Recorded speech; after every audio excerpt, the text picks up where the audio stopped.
สบายดีทุกคนสบายดีตอนสวยเนาะพอดีเลยได้รับแจ้งว่าหลังคาวัดหัวเฮงมันว่าตอนนี้นี่ตัวกำลังขี่รถไปเบิ่งกันสมมุติว่ามันหัวเฮงตัวที่บอกกับเจ้าเอาเบิ่งก็แหละไปเบิ่งก็แหละนะทุกคนเนาะเบิ่งฝนตกแห้งแห้งว่าน้ำขึ้นแบบชอดเลยแห้งอีหลีได้เมื่อกี้บักแห้ง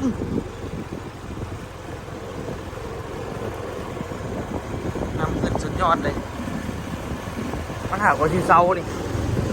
แดดก็ออกเลยฝนตกเซาปุ๊บแดดออกปั๊บเลยอากาศเย็นเย็นสบายขนาดขี่รถออกมาตอนนี้ซื่นใจขนาดอ้าวแอร์เป็นยังไง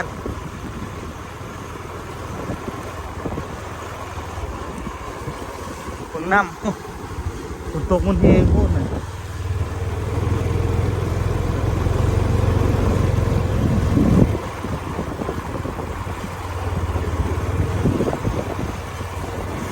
ไอ้ยังนำรถเฮ้ยยังฮะใส่ได้จักตัวคิดว่าปลามันที่น่ะลาดมานี่วะมีที่วัดเสาคูนกับรู้สึกบัวสบายเนาะน้ำตาลตกที่หัวมันเศร้านี่เห็นไปห้องหมอที่เขาเศร้าผุดมาวินหัวเอาครับเดี๋ยวที่ออกไปเบิ่งวัดในหนึ่งเนาะ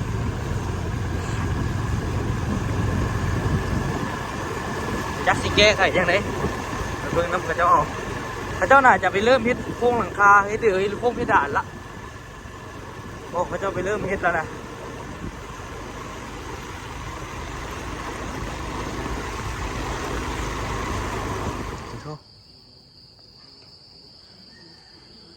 ฉีดเลี้ยวเหรอตัวนี่ไอ้ลิฟต์ดิสะใส่มันหัวเท่าไรนี่ฮะมีแต่แถวเครื่องนี่วะโอ้ขอเราบลบเลยเว้ยเขาว่าเขาสิใส่พญานาคบ่ก็ยากแล้วนี่อยู่ไปนึงได้คันได้ติดเพดานมาเนาะคืบหน้าไปได้หลายละ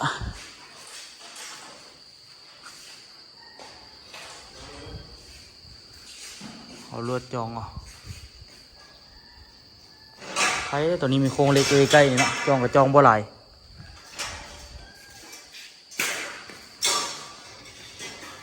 เป็นเซล่าข้างในบุหัวดิหัวแหละเบิ่งน้ำดูกระจักเสียจังนี่ซาสิแกอันนี้ยังบริเวณนะบางโค้งเด้อมาเฮ็ดมันเริ่มเฮ็ดตอนไหนนี่เมื่อวานนี้อันนี้เริ่มเฮ็ดเพดานเมื่อวานนี้บ่ได้มาถ่ายเลยเนาะบ่ได้มาถ่ายความคืบหน้าเลยตอนนี้นี่ก็เฮ็ดโค้งเพดานละทุกคนแต่ว่าสีหน้าก็ยังบ่ได้ใส่เด้อแต่ว่าได้ยินว่าน่ะไอ้เรียกว่าฝนมันหัวเฮงว่าซั่นดิหัวก็จักเสียจังได๋เนาะให้เขาเอารับผิดชอบนั่นแหละมาเฮ็ดสร้างเก่าหั่นแหละแต่กับวิธีเขาก็ติบ่ได้เนาะเนี่ยบ่ให้ใส่ลบเนาะวางแผนว่าสิเฮ็ดพญานาคซั่นสิเฮ็ดพญานาคก็เห็นเนาะเขาจะเสียบเหล็กเสียบหยังวางแผนว่าสิเฮ็ดพญานาคเลยเอานะปูนไปโป้ซื่อๆเบิ่งเอาปูนไปโป้ซื่อมันก็หัวแล้วตกเฮงใครสิแล้วเด้อเงินทีพ่อแม่ FC พ่อแม่ทางฝั่งไทยแล้วก็มีทางฝั่งไทยแล้วก็พ่อแม่ทางออสเตรเลียเนาะส่งเงินมาให้เฮ็ดเนาะก็ตอนนี้นี่ก็เริ่มขึ้นโครงเพดานละเนาะคันบ่มีเพิ่นก็คือสิบ่ได้ขึ้นโครงวันนี้อันนี้เฮ็ดแล้วนี่ก็จักหัวที่ยังไงน่าจะขึ้นโครงเมืองแล้วก็ทางเทิงหลังคาก็ต้องได้ซ่อมนะบ่ทันมันสิเหี่ยใส่เพดานจักสิว่าคือกันเนาะต้องให้ต้นตาลเขามาเบิ่ง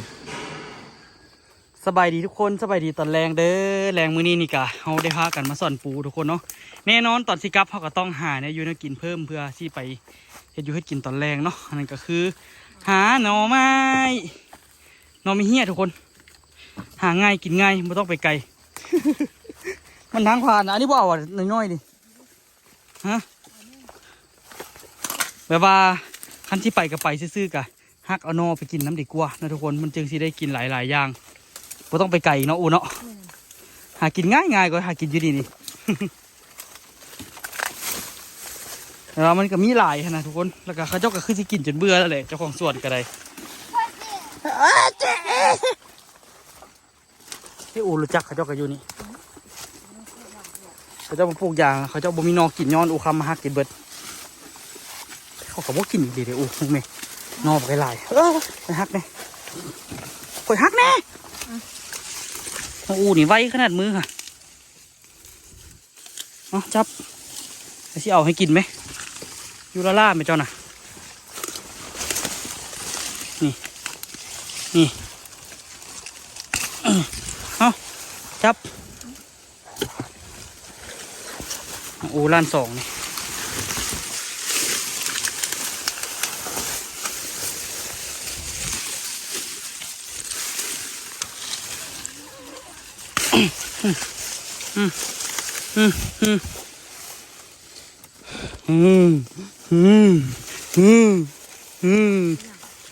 นี่คือต้นตัวโต้ติบ่แล้วก็เป็นว่าอะไรเดี๋ยวนี้ลำต้นฮักมันเครียดแล้วก็เลยอันอุรันสองว่าอย่างนี้ไหมอันนอซอดนะบ่กินได้บ่นี่จ้ะฮะกินไหมบ่ได้ไตเบื่อเด้ไตเบื่อ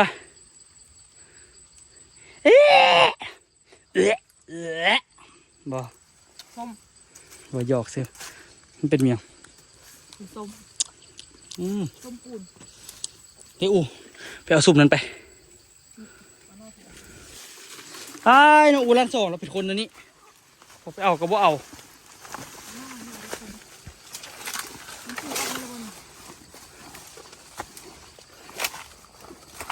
อันนี้บ่เอาอะคำอันนี้นะเป็นยังเขาบ่เอามันยังเด็กอยู่อ่ะนี่วะ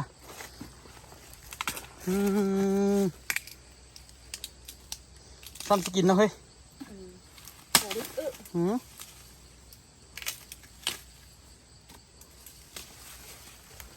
เขาบ่ไหวแหวว่าเอานอเขาเบิด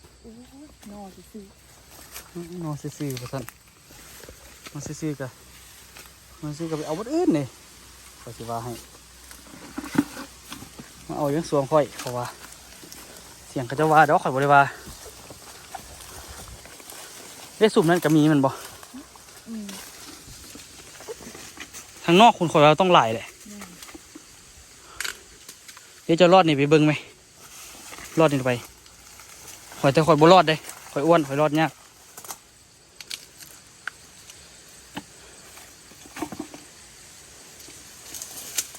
จะที่ไปวะระวังเลยระวังน้ำเด้ออันนี้มันคือขาดปะเนาะเขาเจ้ามาลักตัดมาลักยางเขาวะต้องแม่นเลยเขาวะ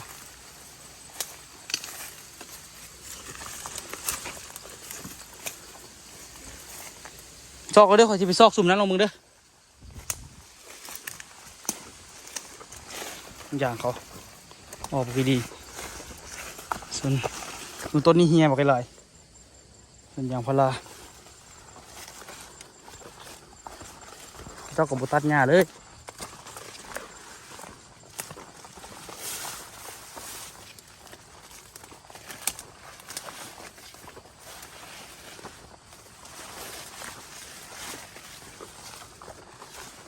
มันก็จะเปิดหน้าบางสูงเปิดล่ะคือที่มัน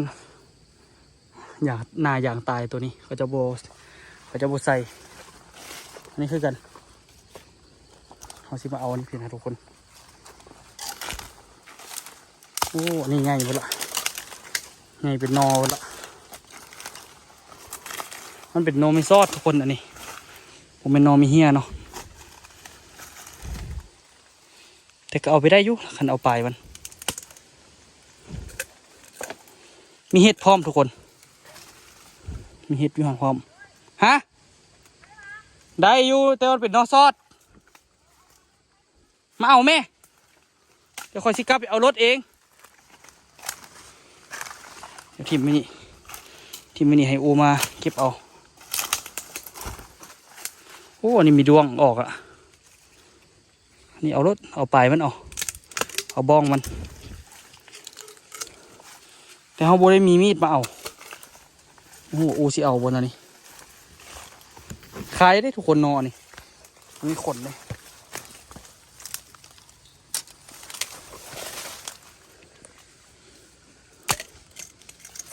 เอารถเนาะไปมันก็เอารถนะ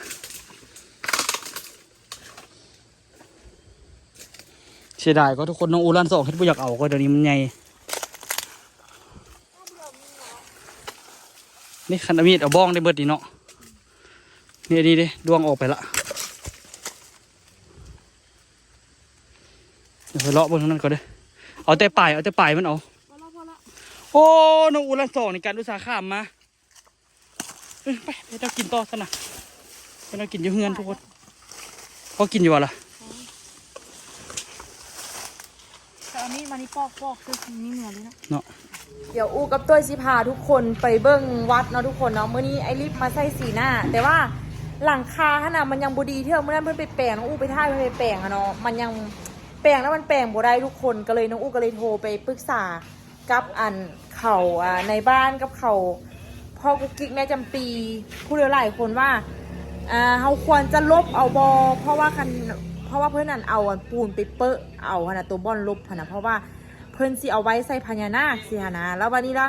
มันแปลงยังไงมันก็ยังน้ำหัวอยู่นะกันถ้ามันน้ำหัวแล้วเขาจะใส่เพดานบ่ได้สิฮะนะอูก็เลยโทรไปหาเขาแม่จำปีเขาโบไรว่าลองปรึกษากันเบื้องว่าเขาจะใช้วิธีการลบเอาบอเพราะเพื่อให้มันได้ใส่เพดานไวๆสิฮะนะส่วนเรื่องใส่พญานาคในอนาคตท่านจังค่อยเว้ากันสิฮะนะตอนนี้ก็เลยสิพาน้องอูไปในบ้านเนาะไปในบ้านก็เศร้าเลยไปครั้งนึงแล้วนะแต่ว่าตอนนี้เราใส่ขีหน้ากันเลยสิไปเบิ้งอีกอัปเดตความคืบหน้าเบิ้งเดี๋ยวที่ว่าโอ้ยบ่ได้คืบหน้าอีกเด้อแต่ว่าเพิ่นลบแล้วมันยังเพิ่นแปลงแล้วมันยังห่วยเลยตัวเนาะที่ไหนวะเพิ่นก็เว้าอยู่ว่าเพิ่นโทรไปหาเขาสปีว่าเขาสปีกับในบ้านเขาว่าขอปรึกษากันอีกเท่านึงก่อนว่าจะเอาอย่างไรกับหลังคาแท้นะเดี๋ยวว่าเวลาเด็ดแบบนี้เวลาท่าอยู่ในกองน่ะงามว่ะโอ้ยขอโพกเยอะ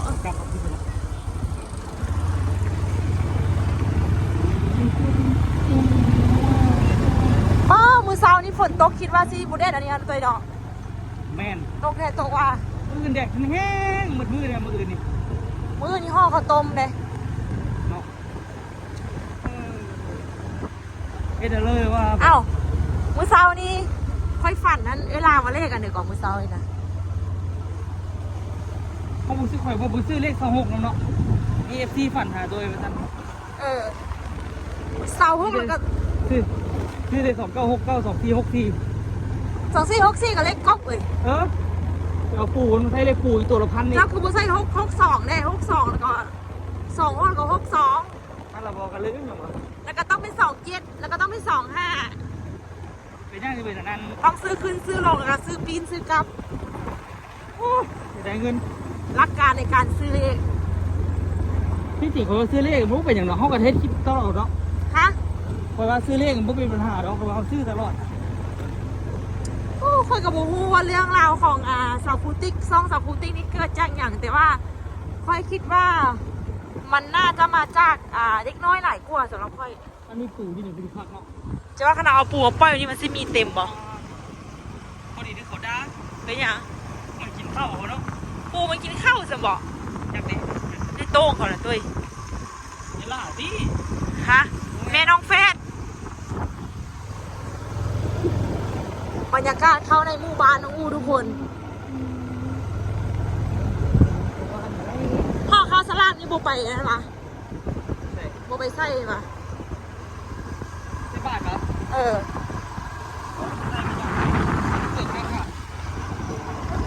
ไปบ่ได้ดอกออโต้คิดดื้อ ใจเอาโต้คอยอุ้มเอา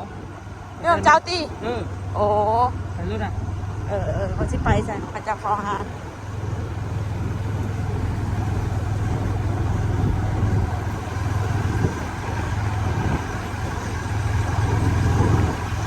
แดดออกแห้งปะ แม่นบรรยากาศในหมู่บ้านกับกำงามมากเลยทุกคน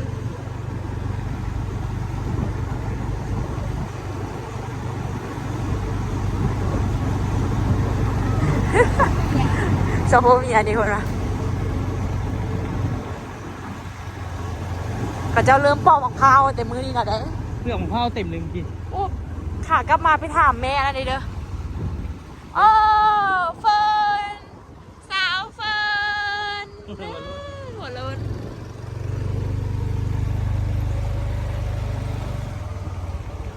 ไปทางไหน เรื่องนี้ก่อนเลยชอบ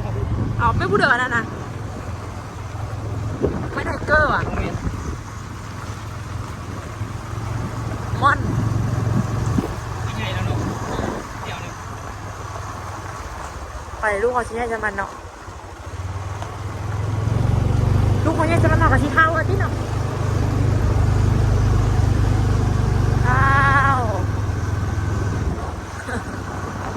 ว้าวเข้ามาในวัดแล้วนี่เข้ามาในวัดก่อนทุกคน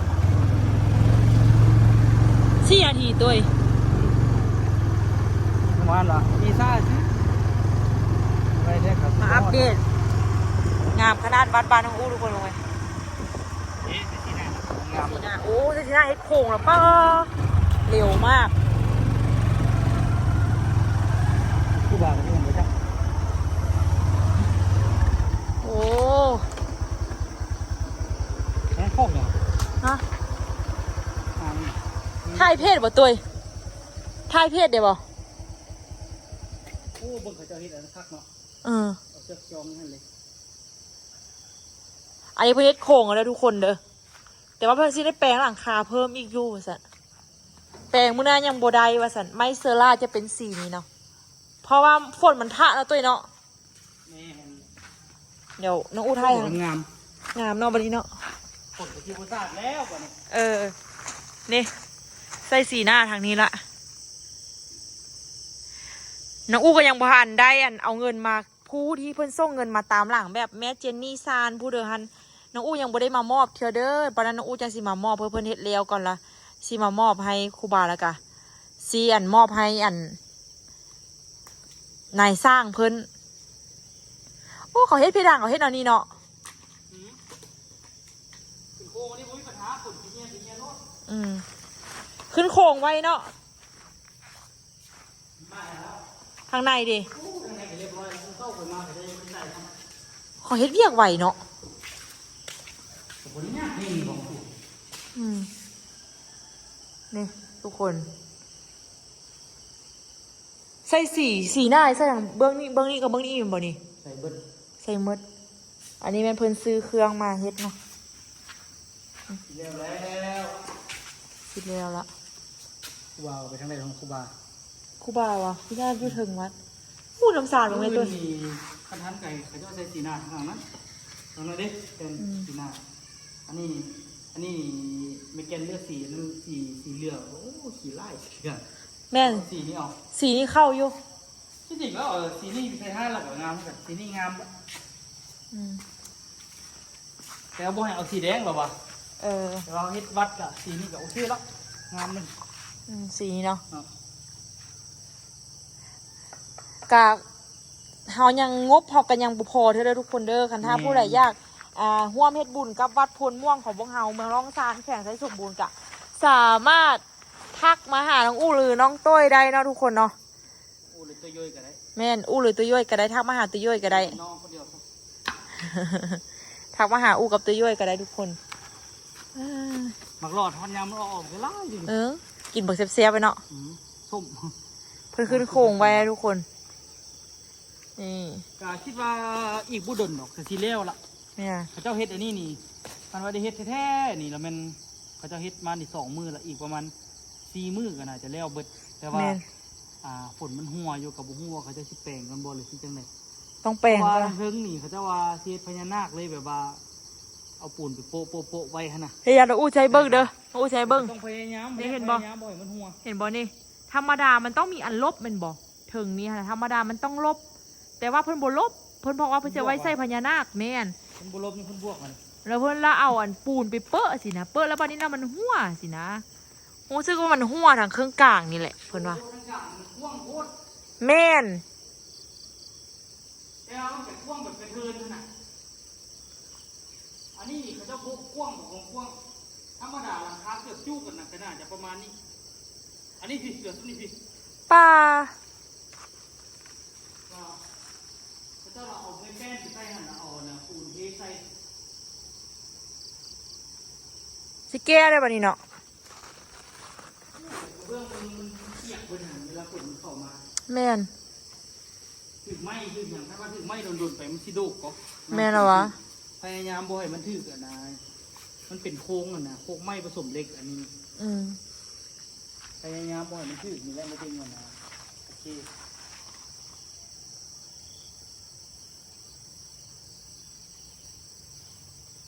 ตรงไหน ลงปูมันอยู่เถิงพุ่น ขวา ปูบา อึบบ่ได้แม่เพิ่นติเอิ้นจะเฮาคณะอู้งามขนาดตัวหมู่มี เพิ่นสิบ่ได้เฮ็ดอันนั้นก่อนวะมันหัวหั่นน่ะ มันหัวยังบ่ดีเทื่อครูบา สิได้ใส่แต่โครงละล่าก่อนบ่แล้วก็ใส่สีหน้าหันท่าบ่หัวแล้ววะเอ้าเขาเจ้าคือว่าหัวสั่น เขาเจ้าคือว่ามันหัวอยู่ เขาบ่เฮ็ดเพดานเขาคือว่ามันหัว เห็นอยู่บางงานบ่เป็นข้าวทองน้ำใจบ่ หัวแล้ว ตอบข้าวทองน้ำใจเพราะว่าตัวหัวมันน่ะมันอยู่ทางหน้า กันไปได้บัดมันหัวมันซึมเซเพดาน เดี๋ยวเบิ่งอีกเทื่อนึงก่อนบ่ฟ้าวอันเฮ้อเพิ่นปูเพดานเทื่อเนาะเพราะว่าย่านมันห่วย ปลาเองก็บ่ได้อยู่มื้อนี้ไปประสุกก็ได้ อ๋อ วันโตอีแห้งก็ได้บ่ได้ย่างไปเบิ่งอีก มันเศร้านี่มาเท่านึงแล้ว งามขนาดหมู่ มันเศร้ามาเท่านึงแล้วมาเบิ่งเท่านึงแล้วหัวอยู่ จะมาอยู่บ่ เดี๋ยวไปปรึกษาเขาเจ้าก่อนหาวิธีแก้ไขมันหัวก่อน แม่นนะบอกเขาสิได้แต่ว่าอันนั้นหัวนั้นก็นับที่สองไปได้บ่ อืม เดี๋ยวไปถามเขาก่อน เดี๋ยวไปถามเพิ่นก่อน นี่เจ้าคิดว่าเป็นหยังสิเฮ็ดต่อก็อยู่ขอบหัว เดี๋ยวนึกเคยตุ้ยหัวจักเราอยู่ ขอบใจเด้อครูบานี่งามตัวหมู่มีเว้ยหมู่มีนะไปถามสปีเบิ่งก่อนไปไปเบิ่งสปีเบิ่งเลี้ยวขวาเลี้ยวขวาโคตรงามเลยเนาะ แม่นข้าวบอกข้าวกับเวลาทำเจ้ารวยเจ้าเทศที่ไหน หึ เจ้ารวยเจ้าเทศอ่ะ จังว่าคนก็เลย เจ้ารวยของเงินเดือนปลูกผมเลย เออ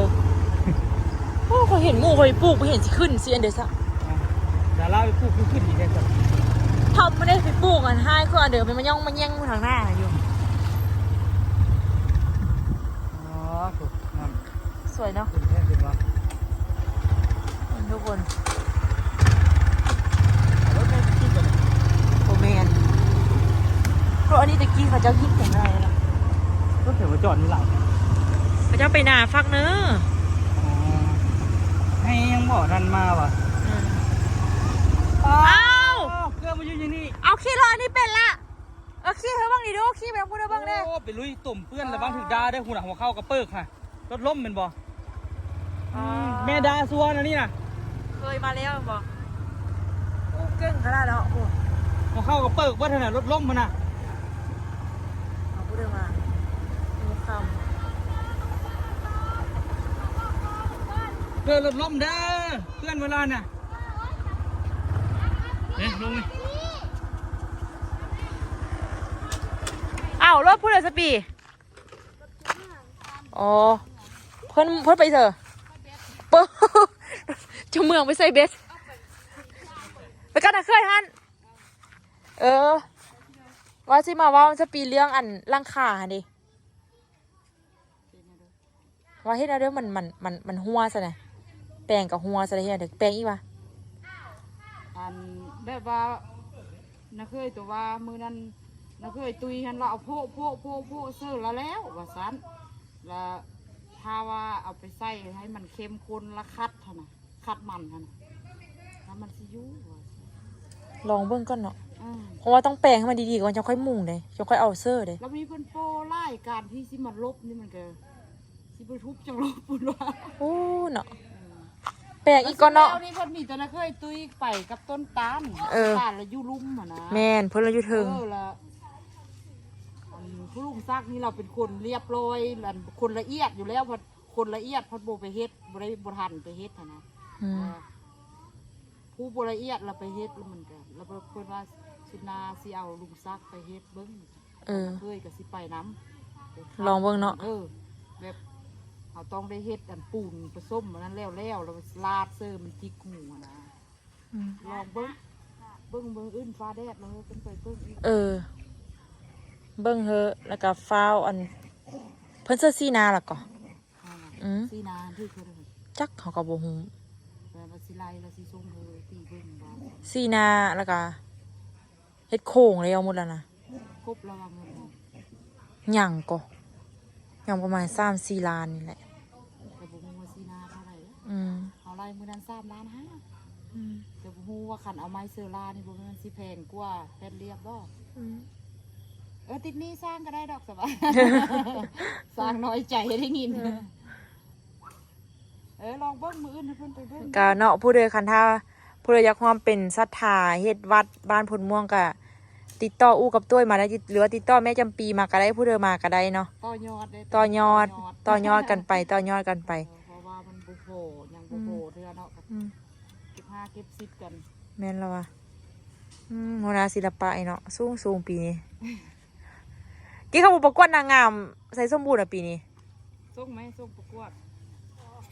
วอดอีเนม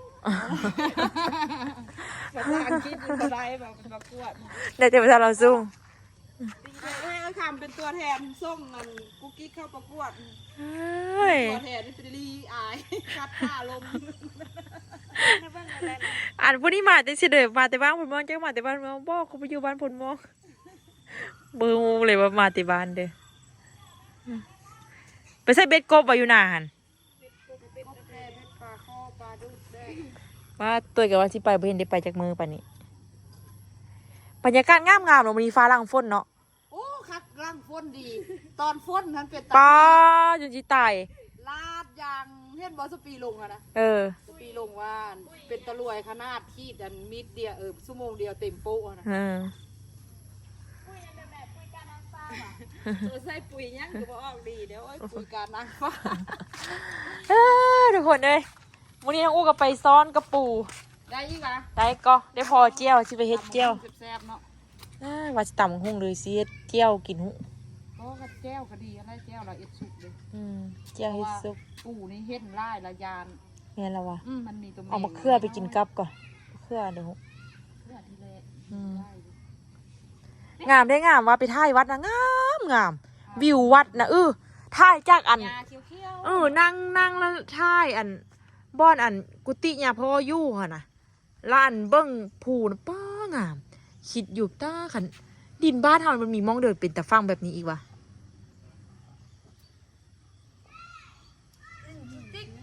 อันนี้ก็เป็นตะฟังแล้วเนาะ จะได้แต่ฟัง